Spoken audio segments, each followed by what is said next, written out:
رائحة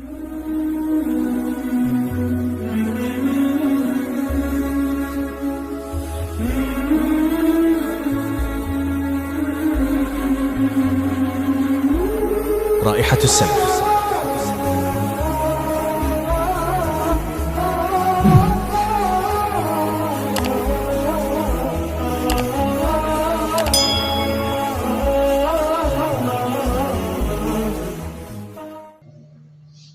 نیکی باعث خیر ہے، نیکی انسان کی زندگی میں خیر و برکت لاتی ہے،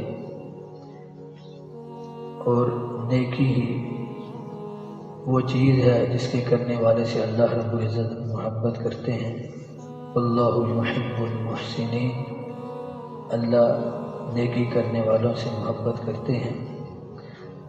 تو اس لیے ہمیشہ ہر شخص کو اس فکر میں زندگی گزارنی چاہیے کہ وہ زیادہ سے زیادہ اعمال صالحہ کیسے کر سکتا ہے، زیادہ سے زیادہ نیکیاں کیسے اکٹھی کر سکتا ہے، کیونکہ نیکیاں ہی اللہ کی رحمت کا سبب بنے گی۔ جس پر بھی جس کے لیے بخشش ہوگی، اس کی نیکیاں اللہ کی طرف سے بخشش اور رحمت کا ذریعہ بنے گی۔ تو نیکی کے حوالے سے انسان کے اندر ایک جذبہ ہونا چاہیے، اس لیے ہمیں فاستبقوا الخیرات، خیر کے کاموں میں، بھلائی کے کاموں میں آگے بڑھو، نیکی میں ہمیشہ سبق لے جانی چاہیے۔ خصوصاً نیکیوں کا موسم بہار بڑی تیزی سے ہماری طرف بڑھ رہا ہے۔ سلف صالحین، صحابہ کرام رضوان مجمعین، تابعین کو دیکھا جائے تو رمضان کے آنے سے پہلے ہی شعبان میں ہی رمضان کے لیے اپنا ذہن بنانا شروع کر دیتے تھے۔ بہت سے ایسے اللہ کے نیک بندے گزرے جو اپنے کاروبار کو، اپنی تجارت کو مختصر کر لیتے تھے۔ اسی طرح سلف صالحین سے یہ بھی مروی ہے کہ وہ شعبان میں ہی نفلی روزوں کا اہتمام، قرآن کریم کی تلاوت، نفل و نوافل کی کثرت، اس طرف دھیان دینا شروع کر دے تاکہ رمضان کے وقت جو ہی رمضان شروع ہو تو انسان مکمل طور پر یکسو ہو کر اللہ کی طرف متوجہ ہو جائے۔ تو آج ہمیں بھی چاہیے کہ نیکی کی طرف بڑھیں۔ یوم تجد کل نفس ما عملت من خیر محضرا، جس دن ہر جان جو بھی اس نے خیر کا کام کیا ہوگا اس کے سامنے حاضر ہو جائے گا۔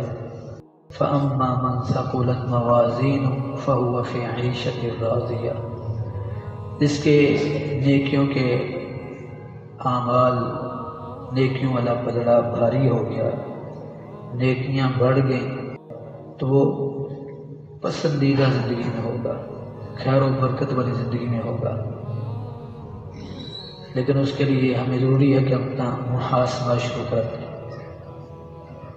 اپنی صحبت کو درست کریں، اپنی سوچ کو درست کریں، اپنے اندر نیکی کی فکر پیدا کریں۔ ابراہیم بن ادم رحمہ اللہ سے ایک آدمی نے پوچھا کہ کوئی مجھے ایسا علاج بتائیے کہ جس کے ذریعے میں تہجد گزار بن جاؤں، مجھے رات کو اللہ کے سامنے کھڑے ہونے کی توفیق مل جائے۔ تو ابراہیم بن ادم رحمہ اللہ فرمانے لا تعصیہ بالنہار فہو یقیمک بین یدیہ باللیل، تم دن کو اللہ کی نافرمانی نہ کرو، اور خود بخود اللہ تمہیں رات کو اپنے سامنے کھڑے ہونے کی توفیق دے دے گا۔ اگر تم دن کو اللہ کی نافرمانی کرو اور پھر یہ توقع رکھو کہ تمہیں اللہ اپنے سامنے کھڑے ہونے کی توفیق دے دے، تو ایسا نہیں ہوگا، کیونکہ رات کو اللہ کے سامنے کھڑا ہونا یہ بہت بڑا شرف ہے، اور یہ عظیم شرف اللہ ان کو عطا کرتا ہے جو نیکی کو اپنانے والے ہوتے ہیں۔ تو اس لیے نیکی جو ہے دوسری نیکیوں کو اپنی طرف لاتی ہے، ایک نیکی بہت سی نیکیوں کا سبب بنتی ہے، اور ایک گناہ بہت سے گناہوں کو اپنی طرف لاتا ہے۔ انسان ایک عمل میں کوتاہی کرتا ہے تو پھر اس کے لیے برائیوں کا سلسلہ شروع ہو جاتا ہے۔ اس لیے امام فضیل بن عیاض رحمۃ اللہ علیہ فرماتے ہیں، کثرت الذنوب تسبب قلت التوفیق۔ گناہوں کی جب کثرت ہو جاتی ہے تو پھر توفیق کم ہو جاتی ہے۔ جب گناہ بڑھ جاتے ہیں تو پھر اللہ کی طرف سے نیکی کی توفیق ملنا یہ کم ہو جاتی ہے۔ تو اس لیے اپنا محاسبہ کیا جائے، اپنے آپ کو نیکی کی طرف لگایا جائے تاکہ ہمیں مزید نیکیوں کی توفیق ملے، اور توفیق اسی کو ملے گی جس پر اللہ کا خاص فضل ہوگا۔ اگر آپ کو اللہ 5 وقت اپنے سامنے باجماعت کھڑے ہونے کی توفیق دے رہا ہے تو یہ اس کا فضل ہے تم پر، یہ اس کی تم سے محبت کی ایک علامت ہے، کیونکہ اللہ جب کسی سے ناراض ہوتا ہے تو اللہ رزق نہیں چھینتا، اللہ سجدوں کی توفیق چھین لیتا ہے۔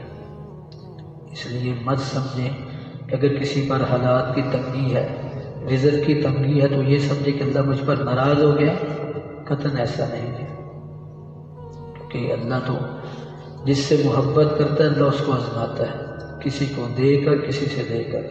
لیکن اگر حالات کی آسانی ہے اور پھر بھی نیکی کی توفیق ہے تو یہ اللہ کا فضل ہے، حالات کی تنگی ہے پھر بھی نیکی کی توفیق ہے تو یہ اللہ کا خاص فضل ہے تم پر۔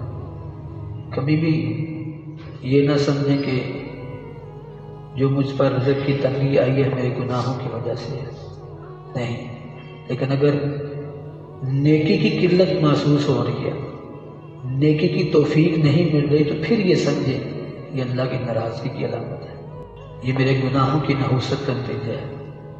اس لیے سلف صالحین کا قول ہے کہ جزاء الحسنۃ الحسنہ بعدہا، نیکی کا ایک بدلہ اور ایک ثواب یہ بھی ہے کہ نیکی کے بدلہ پھر مزید نیکیوں کی توفیق عطا فرماتی ہے۔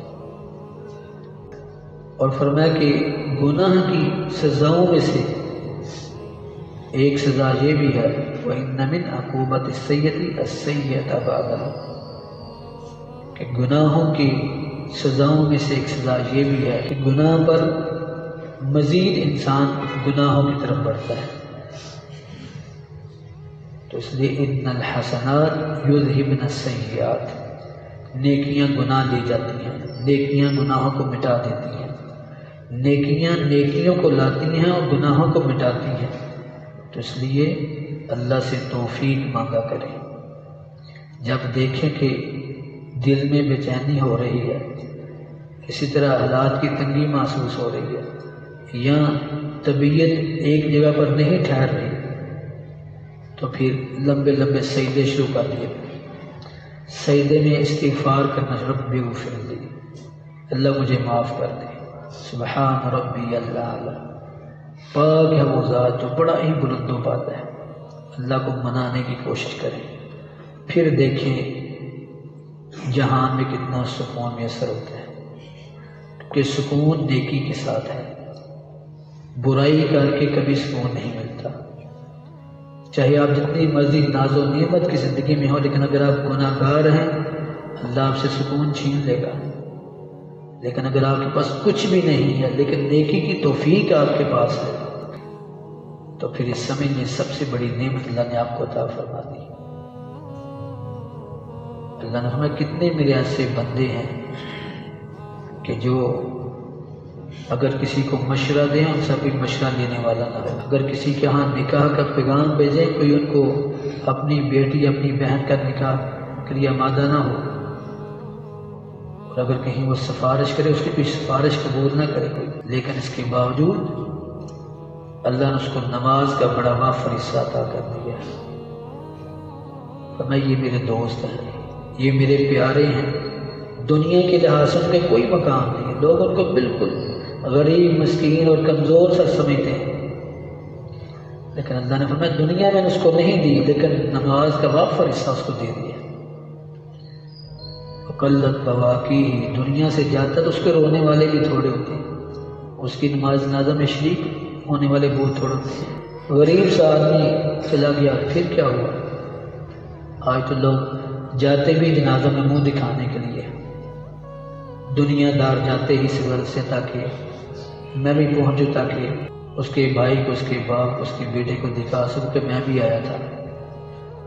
لیکن فرمایا کہ اس کمزور، اس غریب جس کو اللہ نے وافر نماز کا حصہ دے دیا، اللہ نے اس کو اپنا پیارا بنا دیا، رونے والے تھوڑے ہیں، لیکن فرمایا اللہ آسمان سے فرشتوں کی جماعتیں بھیجتا ہے کہ میرے اس بندے کی نماز جنازہ میں شرکت کرو۔